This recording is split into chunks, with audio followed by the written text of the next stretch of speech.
कार्य कर रहा था, हमारे को जो शक्ति मिली महाकाली के रूप में, जो महाकाली का हमको मार्गदर्शन प्राप्त हुआ, जो हमने महिला प्रकोष्ठ की तरफ भी देखना शुरू किया। और ये महिला प्रकोष्ठ हमारे हिंदू तन मन संगठन के माध्यम से अब जुड़े,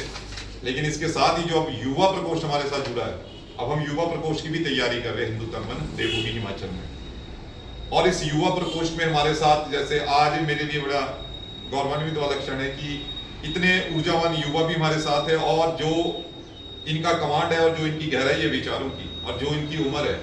वो उम्र से बहुत आगे है। और मैं कहता हूं कि जितना ज्यादा मंच ये साझा करेंगे, ये संगठन को लेकर हम इनसे संगठन के लिए आशावान नहीं कि ये संगठन के लिए क्या करेंगे, लेकिन आदित्य जैसे लड़के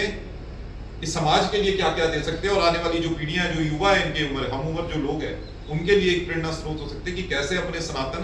के साथ जुड़े, कैसे अपने हिंदुत्व के साथ जुड़े, अपने राष्ट्र भावना के साथ जुड़े। इसके लिए आपको बहुत बहुत साधुवाद है भाई आदित्य जी, आपको मेरा राम राम, जय श्री राम। देखिए, आप सबको जैसा कि पता ही है, हिंदुत्व संगठन हमारा दो विचार, हिंदुत्व और राष्ट्रीयता, इन दो विचारों को लेकर हम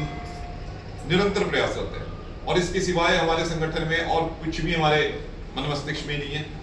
इन दो विचारों को लेकर संगठन निरंतर प्रयासरत है देवभूमि हिमाचल के भीतर। परंतु इसके साथ जो मुख्य कार्य हमारा है वो है हमारा कार्यकर्ता के रूप में, हिंदू तन मन के कार्यकर्ता के रूप में पहले खुद के चरित्र और व्यक्तित्व का निर्माण। जब तक हमारी पर्सनालिटी डेवलपमेंट नहीं होगी, और कैसी, प्रभु श्री राजा राम जी के उनका जो चरित्र है हमारे राजा राम जी का, देखिए वो ब्रह्मांड के राजा है, हमारे राजा राम है, हम सनातनी हिंदुओं के राजा राम है। हमारे पिताजी एक ही है, राजा राम जी, और हम किसी के आदेश को नहीं मानते, और हम इनके आदेश को पूरी दृढ़ता से मानते हैं, और इसका अनुसरण करने की पूर्ण कोशिश करते हैं जितना एक मनुष्य रूप में हम कर सकते हैं। राजा राम जी का अनुसरण करते हुए समाज के भीतर जाकर हमारे को समाज के भी चरित्र व्यक्तित्व, लेकिन वहां पहुंचने तक से पहले खुद कार्यकर्ता के रूप में हमारा खुद का कितना चरित्र और व्यक्तित्व का निर्माण होता है, ये हमारे लिए बड़ा महत्वपूर्ण है। क्योंकि अगर कार्यकर्ता के रूप में हम परिपक्व नहीं होंगे हिंदुत्व की लेकर या फिर सनातन को लेकर, और अपने राजा राम जी के एक हमारे भीतर वो गहराई नहीं होगी हमारे विचारों में, जब समाज के भीतर हम समाज को कुछ कहने जाते हैं, समाज हमारे को पकड़ लेता है, समाज समझ जाता है कि भाई हवा में बात हो रही है। इसलिए हमारे विचारों में गहराई है, हमारी समझ में गहराई है, हम व्यक्ति को समझे और कैसा समझकर उसको उसी प्रकार से फिर समझाएं कि कैसे हर व्यक्ति का श्री हनुमान जी के श्री चरणों में समर्पित होना बड़ा आवश्यक है। हमारे को हमारे युवाओं को कहीं नहीं भेजना है,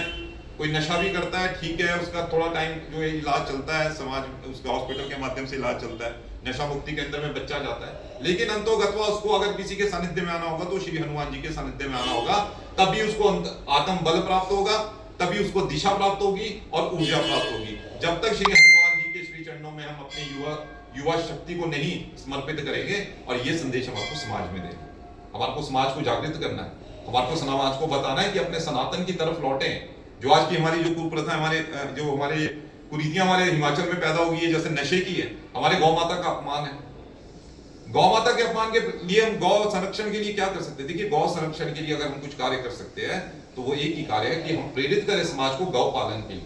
कि भैया गाय पालोगे तो गाय की रक्षा अपने आप हो जाती है। दूसरा, जो आजकल देखना, हमने गौशालाएं बहुत चल रही है हमारी, हम गौशालाओं के लिए लोगों को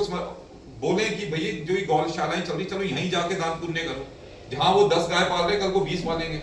अभी मेरी जिला कांग्रेस से एक अनिकेत भाई साहब है, हमारे संगठन में कुछ दिन जुड़े।